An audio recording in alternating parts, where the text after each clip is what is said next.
You're watching MATTtV.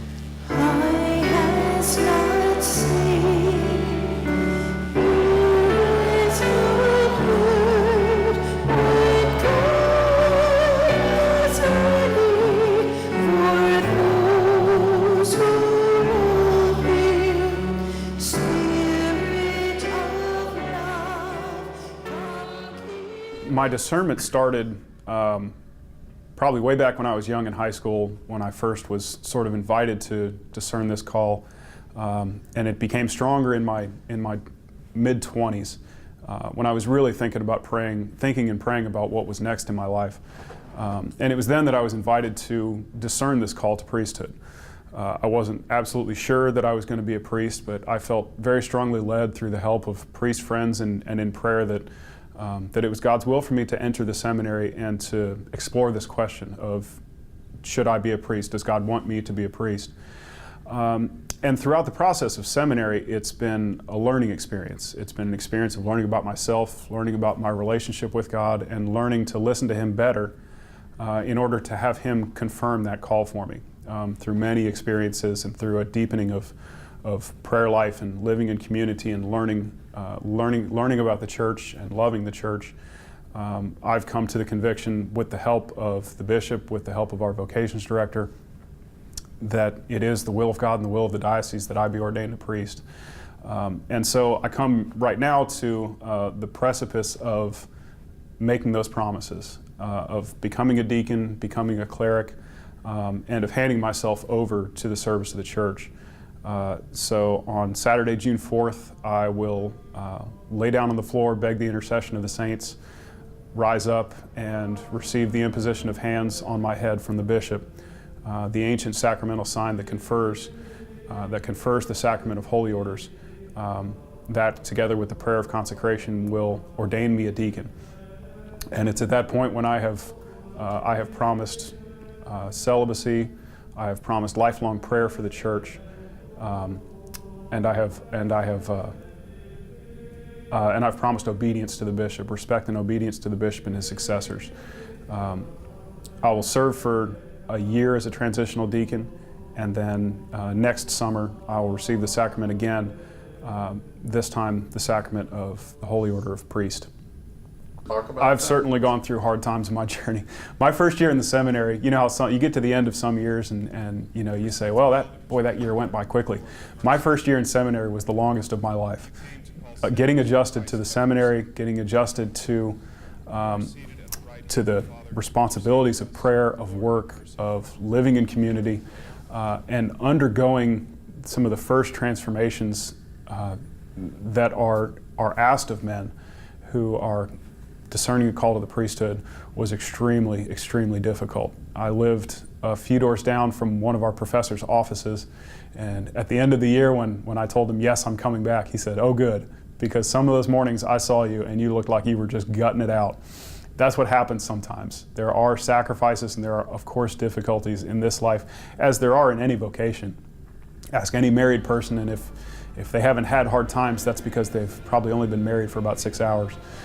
So there are always difficulties in this life, but there is always grace, there is always joy and peace that accompanies even the deep, dark moments, and they're all made worth it, because they're all of those difficulties, those desolations, those are all Christ leading us to something greater. He permits us to go through these difficulties because He knows better than we know what the good on the other side is. Learning about yourself is first learning about yourself in relationship with God. And so it's been a big process of that. I think first, one of the things everyone needs to learn first is to learn the depths of that love, to learn the degree to which God loves us, which is infinite, to the point of God the Father giving His Son for us on the cross and sending the Holy Spirit among us for sanctification. And that self-knowledge leads to humility, especially as you grow in knowledge of yourself, you grow in knowledge of your sinfulness, of your need for God's mercy, of your need for the sacraments. The practice of frequent sacramental confession and frequent reception of the Holy Eucharist has transformed my life. It really does free from sin and strengthens you in virtue and grows you more and more into the man that Christ wants you to be. And so I think what I've learned about myself most of all is my weakness and my sinfulness that God uses still as his instrument despite or because of our weakness, just as St. Paul says in his letters that he is a weak instrument of God, and it is precisely because of his weakness that God's grace can conquer all. Probably the most important thing I've learned in seminary is that a life of prayer in the sacraments is the bedrock of the priesthood. One of the catchphrases when a bishop is dealing with a priest who is having trouble, one of the bishop's first questions tends to be, when did you stop praying? We promise in holy orders to take up the office of lifelong prayer for the church, founded on the Liturgy of the Hours, but that also extends into a personal prayer life. And it's that prayer life that has to be the foundation of the diaconate, of the priesthood, of the episcopacy. There is no spiritual fruit that's not born unless you remain connected to Jesus the vine. And that happens when you give yourself over to prayer. You give yourself over to the Liturgy of the Hours, to personal prayer, and priests struggle when they find it difficult to set aside that time for prayer. And so that's almost job one. As I've gone through, as I've served in various parishes throughout the summer, one of the constant refrains has been, when you are learning how to do this, the first thing on your schedule needs to be your prayer time. You need to put that on your schedule. You need to be faithful to it, because when that goes away, everything else falls by the wayside.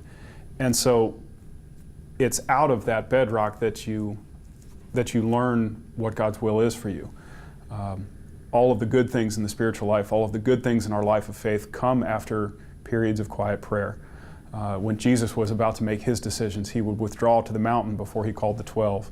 And so it's his example of prayer that we follow whenever we're searching for what's next in my life, God. The way to ask that question is to ask it in prayer and to create silence so that you can hear his voice, which is that still small whisper, which is difficult to listen to unless you really give yourself over to silence and prayer. And so as far as how I'm going to serve, that's in some way not really for me to find out, or for me to decide. It's for me to find out. It's for me to be told. And so my goal is, as Mother Teresa has a famous quote, something to the effect of, God doesn't desire success, but fidelity. And I think and I know that if I can be faithful to prayer, God will work through me. He has in my life, and He will continue to do that. And He will be the one to draw success out of my fidelity. And He's going to be the one to determine how I serve, what kind of servant I am. And I continually ask for His grace to be faithful, and that He would draw me into the church and be the kind of instrument that He wants to use to sanctify His people. I'm pleased, I'm at peace, both of which are gifts. Things when I was running my own way, I couldn't say about my life. It's been a gift of peace and a gift of pleasure in my life. I never really thought I could enjoy this life so much. When men enter, a lot of the focus is on the sacrifice. It's on the celibacy. It's on the obedience. It's on all this prayer that I got to do. And when you see the old pictures of the saints, they look like it's a drudgery and they've got their heads down. And what is very difficult to capture as an artist is the interior peace and joy that comes with it. And so that's a gift that I've been surprised by. I've never been this joyful. I've never been this much at peace. And I've really never taken this much pleasure in really any of my relationships before, in any of the gifts that I've been given. And so that's been the surprising thing about what this has given to me. I would like to tell everybody just a deep thanks. I know to some degree, but not totally, how much the faithful here have been praying and sacrificing for me and for my brothers. I don't think I'll quite know how much everyone is doing for me and my brothers this side of heaven, but I know it's a lot, and I'm deeply grateful. Those prayers are always fruitful, even when I can't quite tell, and I might not, experience the fruit for a little while. It's been so consoling through the whole process, especially during the tough moments of knowing the power of prayer that's behind me, especially at this parish, and so I'm deeply grateful for all of that support. Also, for anyone who is watching this, who is discerning a call to the priesthood, who is thinking about becoming a priest, John Paul II's line is "Be not afraid." There is always fear when you're talking about the greatness of the priesthood and the difficulty of assuming this life.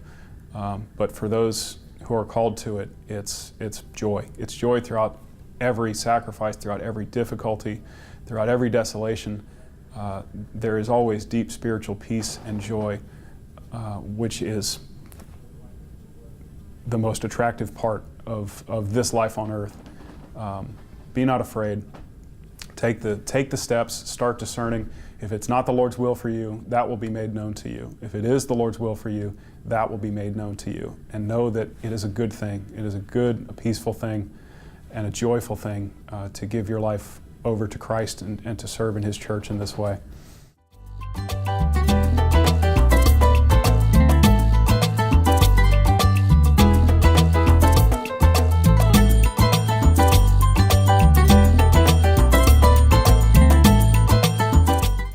Thanks for watching MATTtV.